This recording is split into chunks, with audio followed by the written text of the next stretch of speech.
effectivement man mënuma ci woon wax parce que y avait trop de trucs yu nit ñi doon wax président wu dof bi fi nekk dafa ni woon da koy arrêté te xam nañ ne pour ne arrêté que il faut que Sénat bi approuvé ko ak yooyu bon Sénat bi nag Sénat bi dossier boobu musul ñëw ci Sénat bi pour wax dañuy annuler la carte verte bon bi may jógee bi may jógee Sénégal nag ñi doon joué ñi xaw ma lu tax ñu doon joué nag wax dëgg yàlla parce que booy joué il faut State Department moom ci seen site bi ma ngay dem pour nga mën a joué nit ñoo ngi doon joué nit ñi Sénégal xaw ma fan nañ doon jaar wax dëgg yàlla xaw ma so mais quand même bi ma ñëwee def naa vérification yi démb ci guddi gi laa jot email bi jógee ba US State Department effectivement loterie bi am na ren amul dara lu ko dindi ba demain mercredi lay commencé mais dafa am surtout sénégalais yi nekk fii États-Unis laa njëkk a waxal rapidement dafa am par exemple ñi nga xam ni sénégalais yu gagné ay jeunes sénégalais yu bare yu gagné waaw daaw yàlla def na ñu bare gagné ne am na ñoo xam ni boole woon naa leen ku leen doon jouer kii kooku nag jotaguma ko ren pour mu jox ma autorisation pour ma joxe ay information mais envoyé naa ko message démb bi ma yëgee ni loterie bi commencé na bon ñu bare gagné nañu mais dañu am problème ñi nga xam ni ñoom ñoo leen di defal affidavit of support affidavit of support bi mooy ki nga xam ni au moins salaire am dina mën a dépasser line pauvreté bi un peu plus de $20,000 l'année léegi kooku dina mën a signer affidavit lu muy wane rek mooy income tax yi mu envoyé ko kooku te gagné kooku boole ko ak dossier am yóbbu ko ci ambassade bi mais malheureusement booy yu bare gagné nañu te amuñu ku leen ko defal man à mon niveau sama salaire mënul defal plus de 5 personnes donc yàlla def na 5 personnes yu ma njëkk yi contacté defaral naa leen donc mënatuma yokk kenn parce que bu ma yokkee keneen non seulement doo dem mais ñeneen ñi nga xam ni joué loon defaloon naa leen yi seen boss dafay kii heureusement que ñett ñi ñoom dem nañu ba war ni ngi xaar seen visa pour yàlla indi leen fi ñeneen ñaar ñi kenn ki dossier bi dafa manqué woon dem na pour mu yeggale ko parce que jotul woon attestation bagam ak yooyu so donc ni ngi ci procédure bi kon d'abord sénégalais yi nekk fii États-Unis mais nag du n'importe qui nag moom mooy sponsorisé day fekk sa salaire passé na line pauvreté bi day fekk ne aussi yow tu es légal aux États-Unis il te faut au moins la carte verte donc bu kenn aventuré wu ak xaalis boo mën ci am ci dëkk bi bu fekkee ni légaloo fi amuloo carte verte wala doo citoyen bul sponsoriser kenn koo jéem a sponsoriser da ngay dugal sa bopp problème bu mag ngay dugal sa bopp dafa mel na ni fii rek nga dem voté ji te fekk na doo américain xam nga ñun fii inscription électorale bi du dara du comme Sénégal da ngay inscrire nga jàpp sa bopp ndigam di nga jot sa carte wala déedéet fii da ngay génn ci bopp koñ bi rek nga joxe sa information solo da ngay joxe carte d'identité sa joxe sa information sa adresse ñi defaral la ñi envoyé la sa carte électorale sa kër waaye bés boo reppe ba dem ba vote ji te fekk doo américain dootoo ko dolli fenn ci ko suuf donc ñu bëgg ñi sponsoriser bëgg dimbale il faut que ngeen nekk citoyen américain wala ngeen nekk légalement établi aux États-Unis kooku moo am droit sponsoriser léegi nag association sénégalaise yi nekk fii bu sunu njiit yi ñëwee ngeen laaj leen ndimbal ñi dimbale leen président Abdoulaye Wade def na ko fi Macky Sall def na ko fi wax dëgg yàlla kon tey ji au niveau de nos associations ñu jéem a dimbale doomaanu Sénégal yooyu nga xam ni dañu gagné loterie bi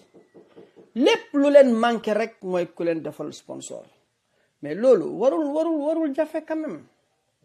tey jii li ma doon wax lu tax ma doon encouragé nit ñi ñuy jouer loterie carte verte bi lan la communauté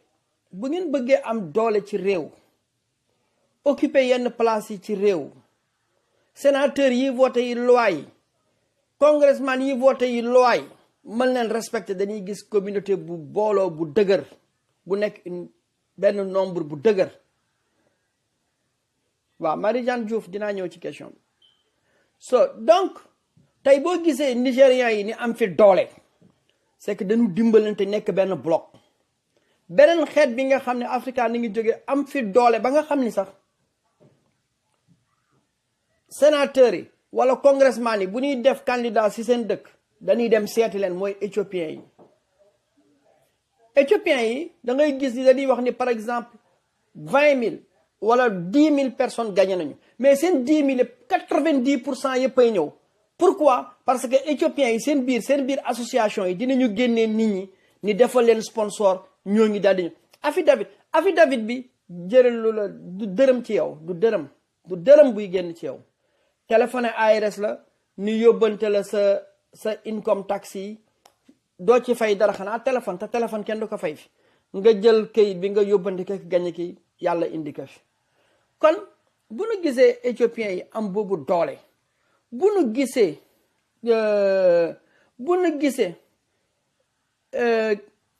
nigériens yi def loolu donc ñun tamit comme ay francophone lañu taxanu ko woon bare noonu trop ci États-Unis te États-Unis wala Sénégal yi fi nekk yi ñi ci majorité bi nekkunu en situation régulière kon bu nu amee occasion ni am sunu ay mbokk yuy ñëw nekk en situation régulière dañuy nekk une force sociale force politique man voilà toujours que j'ai toujours prôné encouragé que ñu am le maximum possible de gagnants ci carte verte bi d'autant plus que li ñuy laaj sax dafa jafewul métier bi nga xam ni nécessité woon na ñaari atu formation nga nekk ci métier bi yaa xam menuisier nga yaa xam mécanicien nga waaye ñëpp xam nañu mécanique wala menuisier nécessité na formation ñaari at sunu boy ñi ci am ñi bac boobu soxlawul ngay am métier kon de grâce man vraiment damay sax rus ay nit yu bari dañ may bind gagné nañu mais amuñu sponsor bi du dara y a rien de diable man je l'ai fait pour 5 personnes yi nga xam ne xaw ma ci kenn yàlla ci Facebook bi lañu boole ñun ñëpp ñu nekk une petite famille noonu laa leen xamee ñu bind ma ni comme da yaa njëkk ñëw jeex na même bu sama jarbaat gañe woon te yëg njëkk nga ñëw yow laa koy jox donc kon je crois que ni association sénégalaise yi fi nekk yi patron yi fi nekk yi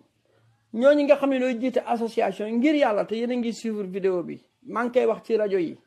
ngeen dimbale nu seet ci biir association yi sénégalais yu fa légal yi te nu am këyit am green card wala nekk citoyen carte verte moom mooy green card waaw ñooñu nañu dimbale boy yi gañe yi boy yi dañuy toog foofu rek après nan la ñuy mujjee dañuy mujj dugg ci bateau yi ñun ñooy ñëwaat fii di jooy xale yi amuñu liggéey xale yi ni ngi dugg ci bateau bi mais pourtant ñun ñëpp ku nekk mënoon nga def rek un minimum rek nga décourager sax ni tey jii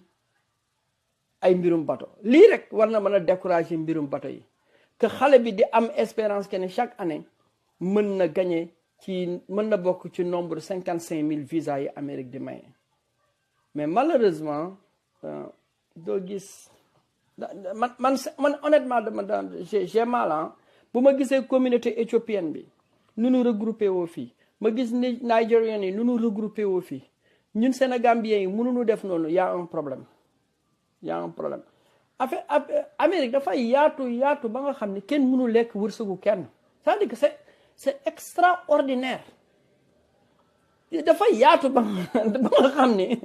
wërsëg gi dafa rëy ba nga xam ni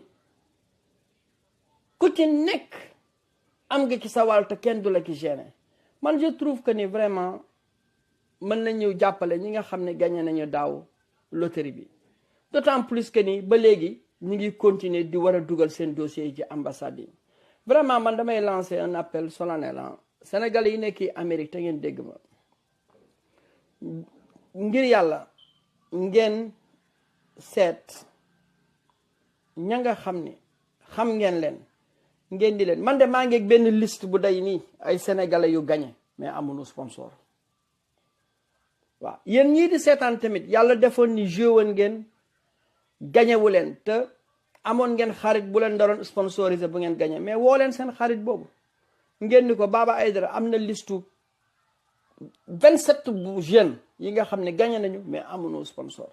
man li ma mën a amu niveau def naa ko yegg na mënatul passé foofu kon nañuy dimbale ñi nga xam ni ñoom ñoo gagné léegi nag ci bi nga xam ni moom mooy am parce que biñ may laajee dama ni duma ci nekk di wax ndax bi ma demee gis sénégalais yi di ko jouer foofu ba maa ngi woon Sénégal bon biñ ma laajee man j'étais surpris j'ai dit que ni man en général daan naa jot correspondance US State Department pour ma xam dinaa xam commencé na wala commencé gul mais bi ma ñëwee bi ma leen bindee quand même démb ci ay 6 heures yooyu ci ngoon ci guddi gi noonu laa jot seen email comme quoi que ni loterie carte verte bi effectivement am na demain à midi suñu midi ñun aux États-Unis midi heure de Washington ci lay commencé donc 4 heures heure de Dakar donc 4 heures heure de Dakar midi fii ci Amérique lay commencé maintenant ñaata nit nga mën sponsor non sponsor c'est par rapport au salaire line pauvreté bi il faut que mu passer je crois 18 000 ou 20 000 léegi nag da ngay calculer sa salaire par 20 000 bu nekk benn nit 20 000 bu nekk benn nit 20 000 bu nekk benn nit boo calculer sa salaire à ce niveau soxlawul waxuma salaire bi après bu nu dindee taxe bi de déedéet avant ni dindi taxe bi mooy avant taxe yi gros bi loolu moom mooy salaire bi léegi taxe yi nag moom c'est après nangam mais en gros bi nañu wax donc da ngay calculer en raison de 20 000 par personne léegi bu dee da ngay meeg 90 000 wala 100 000 l'année donc tu peux sponsoriser jusqu'à 5 personnes bu dee da ngay meeg plus de 120 000 mën nga dem 6 personnes donc loolu la waaw donc grosse salariale bi moom mooy ci loolu nañuy sukkandiku pour def kii bi voilà arona voilà le mot brut bi donc foofu buñ fa mënee boo ko amee rek ça dépend boo dee 80 000 nga c'est 4 personnes bu dee 100 000 la am nga 5 personnes noonu lay yéegee rek quoi noonu lay yéegee waaye nag ku légalul bu mu ko def ku légalul bu mu sponsoriser kenn ak looy baax boo ko defee rek nga indil kooku problème kooku gaa du am problème sax dañuy bañ rek toog waaye yow moom say mbir dana métti te dana xat trop ci dëkk bi waaw donc effectivement donc loterie bi dina commencer demain à midi heure de Washington 16 heures à Dakar bon daaw am na ku ma leen parce que ñii tama woo ni ma ñoom dañu gagné ñi ma leen booleloon daaw ñoom ñoo leen joué ba gagné nañu am na ñi nga xam ne man comme ñoom njëkkoon nañ ma contacter ba ma defal leen ba ma sponsoriser leen defal leen affidavit ñetti ñi am nañ seen pratiquement ñi xaar ñaar ñi ñu ngi ci procédure bi donc 1500 personnes am na ñeneen ñi nga xam ne 27 ou je ne sais pas 27 ou 37 personnes yi nga xam ne maa ngi yore si maa ngi excusé toujours ci bruit bi parce que dañuy defar sama garage bi ci suuf kon mu ngi noonu ñi may déglu te nekk États-Unis nañuy dimbale seet sénégalais yi comme ni ko waa ji di waxee daayira yi ak yooyu ne t'en fais pas ma j'ai tout fait dem naa ci rajo yi nekk fii ci États-Unis wax naa ko def naa lépp mais malheureusement gisuma réaction kenn dellusiwul ni ma mën naa jël benn case te sénégalais yi bari mën nañ ko def ok Babacar dinaa ñëw sa question bi Babacar Mbodj donc commencé na midi lay door fii ci diwaanu Washington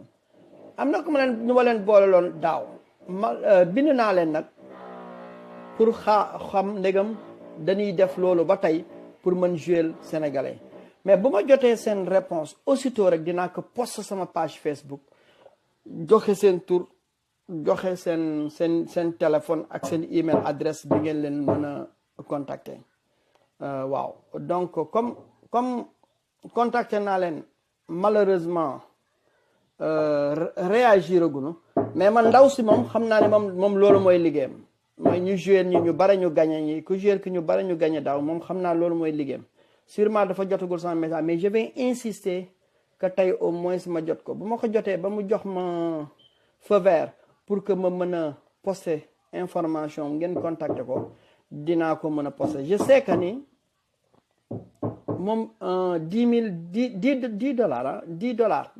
la doon fayu daaw je crois que c'est 5000 ou 6000 francs CFA je ne sais plus ñu joué ñi daaw xëy na dinañu xam 5000 ou 6000 francs CFA nga koy fay mu jël waaye itam lii am na loterie green card amul fay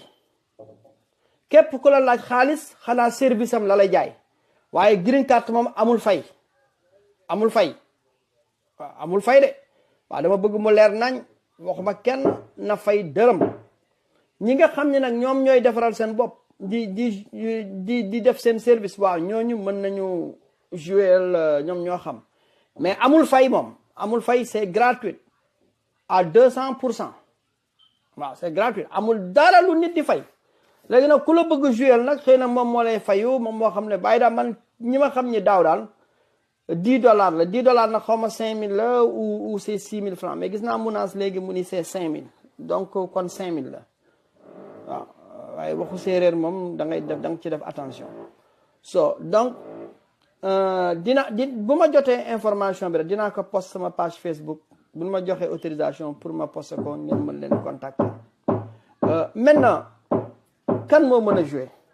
sénégalais bi moom qualifié na gambien bi qualifié na waaw loolu leer na mooy sénégambien bi qualifié na léegi bu fekkee da ngay vivre en Europe comme ni ma ko laajee léegi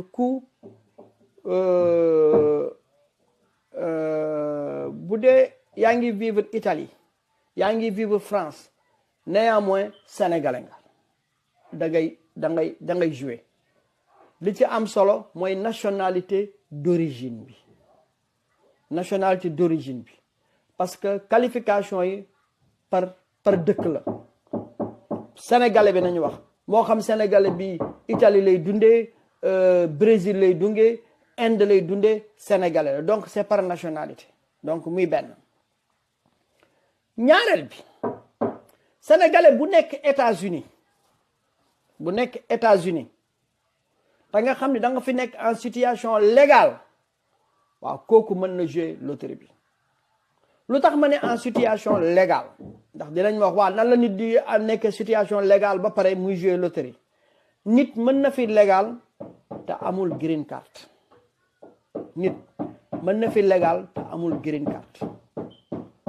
muy kan muy étudiant bi kiy jàng ki légal na fi parce que dafa yore visa bi nga xam ni ma ngay dem di jàngi kooku légal na fi kooku ku légal la kon kooku mën na jouer loterie carte verte bi ki nga xam ni par exemple parents mi dañu fi ñëw comme ay fonctionnaires Nations Unies wala ni woon fonctionnaire Banque mondiale ñoom ni ñëw fi nekk ànd ak famille bi ñu dugg fi légalement nekk fi kooku tam mën na jouer loterie bi parce que kooku illégalu fi kooku mën na jouer fii loterie bi waaye ki nga xam ne yàlla def na ni sa I-94 dafa expiré maanaam da nga weesu time limit buñ la joxoon bi fii ci diwaanu Amérique yow bul jouer bul jéem a feeñal sa bopp sax fi nga nekk bul jouer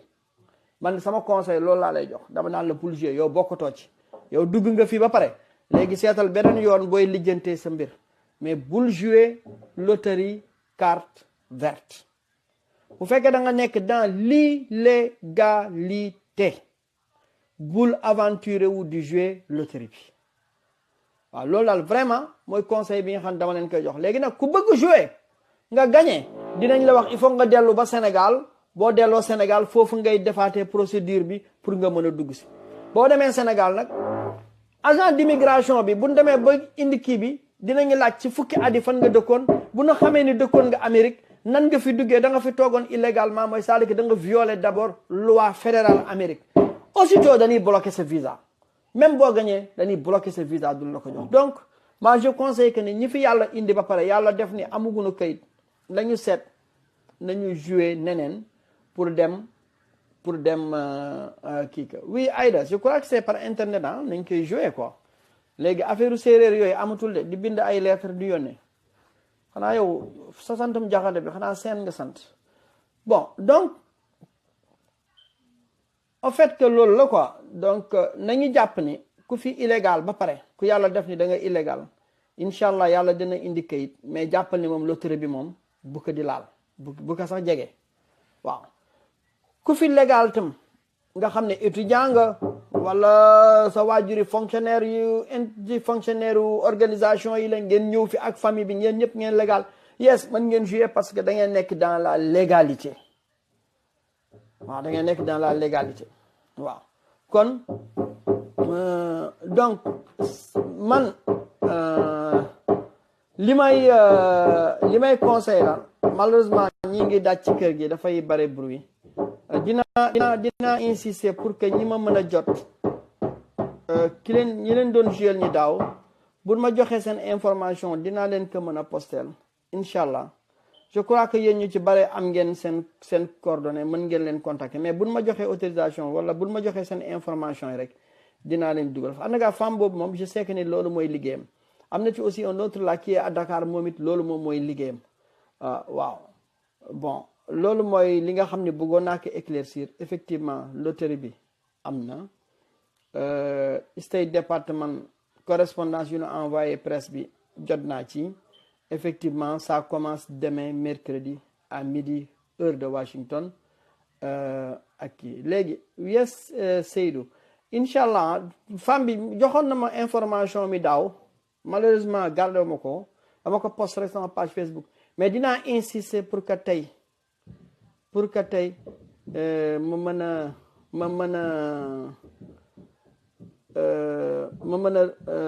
ma mën ko jot bu fekkee ni daf koy def toujours dinaa mën a poster ces informations mais il faut ma jot ko ba pare ndax dëkk bi moom dafa tëral yi da ngay poster information nit mu indil la benn mbir bi nga xam ne après coow li doo xam fu muy kiwee léegi nag dafa am ay critères yu bare man lu tax man sawaruma di jouer nit ñi moo di critères yi ñoo compris ñoom ñoo ngi di ko jouer nag ñoom xam nañu ndax boo demee ci site bi nga jouer nit ki mën nga jouer mu jàll mu dem mais après bu ñuy génnee affaire yi dañ koy éliminer c'est parce que dafa am ay critères yi nga xam ni remplir ko surtout nag ci photo bi dafa war a nekk tout droit ci gannaaw warul am couleur dafa am ay couleur spécifique yu muy am donc ñi koy jouer ñi ñoom ñoo koy kii mais man par exemple bu ma demee rek ci site internet bi ma jouer mën na jàll mais fekk na jàll na ci système bi mais bu ñu demee bu ñu koy trier dañ lay éliminer d'office c'est parce que ni xawma critères yi photo bi dimension bu mu war nekk fan moo war a feeñ dëggam ba fii ki dënn bi la wala fan la donc ñoom ñoo ngi di ko jouer ñoom ñoo ko xam mais n'importe qui peut aller jouer en ligne mais nag problème bi mooy question wu format bi nan la war a day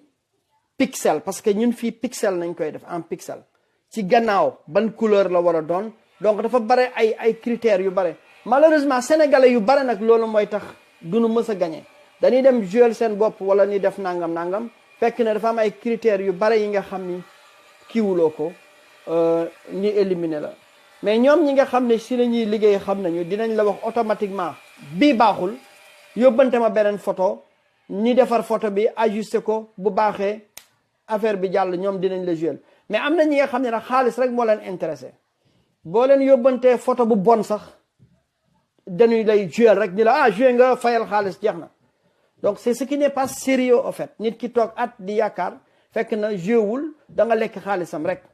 donc il faut que vraiment non man awma modèle photo nee na moom laa man ni man xaw ma bu ma ko xamoon kon ke damay ñëw ci séeréer ni fay ma xaalis ma dem ma jouer leen ko rek mu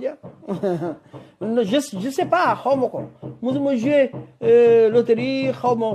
ma yu muy mais daal je sais que daal ay critères yu bari la ñoom ñii nag di ko jouer nit ñi ñoom dinañu xam quoi waaw moo tax il faut être très très prudent kan moo lay jouer ndegam xam na wala tam bu yow booy jouer sa bopp nga make sure remplir nga condition yépp parce que ni di nga jouer nga yaakaar ni jàll na mais bu ñu demee bu ñu koy retrieve dañuy éliminer ñu bare donc bu nekk ci liste ñi nga xam ni ci ñi nga xam ni dañ leen di éliminer léegi dinaa jot information incha allah bu ma ko jotee rek man je vous ferai signe dinaa ko post sama page Facebook mais je sais que ni ça commence demain à midi heure de Washington 16h heure de Dakar léegi nag dernier appel bi nga xam ne maa ngi koy lancé waat mooy ñi nga xam ne sénégalais yi nga xam ne yàlla may na leen ni am carte verte wala nationalité am na des sénégalais yu gagné lu nu soxlo mooy ku leen signal affidavit support du dërëm buy génn sa poche këyit la booy téléphoné au niveau de l'ARS ñu yore affaire taxi ni envoyé la sa income bu la envoyé seen income et puis c'est fini loolu ngay envoyé et puis mu jeex amul leneen xanaa timbre bi ngay jënd dugal ci poste waaw loolu nag vraiment association sénégalaise yi nekk yi fii yéen ñii di déglu te nekk Amérique te ngeen bokk ci association sénégalaise yi wax leen nag seen association yi ngir yàlla éthiopiens yi nu ñu fi baree nigériens yi nu ñu fi baree ndax loolu te mu am ay sénégalais yi nga xam ne bëgguñu jël gaal gi ndax yéen a fiy jooy ni sénégalais yi ñu ngi des ci gaal gi waaw mais ngir yàlla wax leen ak ñooñu ni dimbale ni seet foofu seen ay membre ni dimbale ni booy yi gañe yi man de j'ai 27 xaw ma 37 personnes yi nga xam ne gagné nañu mais amuñu ku leen sponsorisé waaw kon ñooñu dimbale leen man le maximum possible lu ma mën maa ngi koy def ci rajo yi dinaa ko wax ci émission yi dinaa ko wax ñi nga xam ni tamit yéen a ngi déglu te dëkk fii Amérique jël leen responsable ngeen sponsorisé par rapport à votre salaire fii nu mu bon sénégalais bu nekk yaa ngi meek nu mu bon benn $60,000 $60,000 au moins di nga mën a sponsoriser 3 sénégalais yu ñëw yokk ci askan wi ñu nekk benn population bu dëgër bi nga xam ni ëllëg bu ñuy fal fii dinañ ñu xoolaat dinañ ñu sóoraale nit moom tant que communauté tant que dëgëru leen fi barawu leen fi dëkk bi faalewuñu la waaw yàlla nag ngay làkk sax beneen làkk bi nga xam ne du seen làkk duñu la toppatoo kon vraiment moom mooy doon appel bi nga xam ne maa ngi ko doon lancé léegi en attendant bu nu mu tuddatee bu ñooñu joxe seen information pour disposer pour jouer loterie bi dinaa post incha allah sama page Facebook mën ngeen ko surveiller de tout près gis nga waaye comme l'a dit Badou le Karimis, moi j'avais gagné en 2015, c'était ça mon problème mais c'est le problème de beaucoup de Sénégalais yu gagné mais malheureusement surtout suñu zone yooyu ñun barewuñu fi donc dañuy gën a favoriser pour que ñun ni ñëw waa ici ak côté Nigeria ci beneen side West Africa beeg ñoo ngi na bare mais Sénégalais yi barewuñu fi parce que dañ koy calculer par rapport ak nombre de Sénégalais bi légal fii bu légalul bi kenn wàññiwu ko donc buñ ko xoolee ku légal ki ak ku kii bi nga comparé que par rapport nigérians yi wala éthiopiens yi ñun lu minime la lu tuuti la minus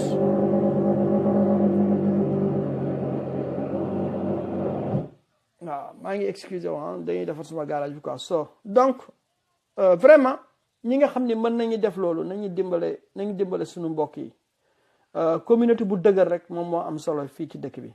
kon surveiller de tout près sama page Facebook bu ma jotee information bi ñi nga xam ne mën nañ leen jouer je sais que ni daal comme ni ñu ko waxee ni léegi 5 000 lañ doon fayu yàlla na fekk ne c'est la même chose et puis ngeen tenter seen chance mais effectivement loterie bi am na et ça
waaw léegi je crois que ni kon micro bi la woon maa ngi jégalu ma ni kii bi dafa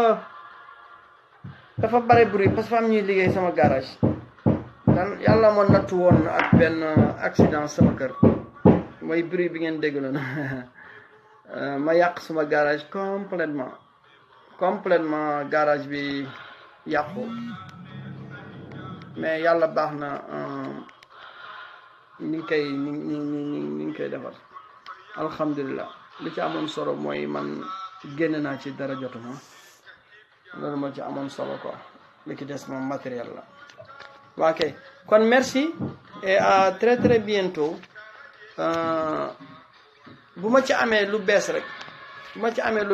incha allah dinaa ko indi donc bu ngeen surveiller page bi bu ma femme bi ak